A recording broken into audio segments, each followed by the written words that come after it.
senior White House correspondent Ed O'Keefe here with CBS. Good to see you. Thank you so much for being here. We appreciate it. Good to finally meet you in person. Yes, I know. We've been exchanging messages all these times. Right. And now we're here in person, always asking you about these political questions. And I guess my first one today is, what does victory look like for Nikki Haley? Most people don't expect that she's going to win this race, but what would a victory look like for her? Well, you know, obviously winning would be something else because there's just been no evidence that that's going to happen. But keeping it within, say, single digits or 10 points probably gives her enough momentum politically and financially to keep going back into her home state of South Carolina, which votes later in February, and then into March, when about a dozen states hold their primaries on Super Tuesday. The issue is being able to raise money from big donors, but also from regular everyday folks who would see some reason for her to continue on. And she's made a good point.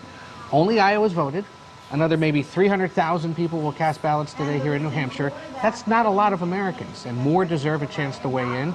She'd argue Republicans still want a choice, and we'll see if she's able to continue on. She didn't finish great in Iowa. Why has she broken through in New Hampshire in a way that she hasn't seemed to in some of the other states? For all the reasons Penny mentioned. New Hampshire has this open primary that allows undeclared voters, who are a majority of voters in this state, to weigh in. The issue is not all undeclared voters are necessarily Nikki Haley voters. They may just not want to be a member of a party. They might prefer Donald Trump. Most of those voters, however, that were playing in the Republican primary were looking at her or Chris Christie until he dropped out.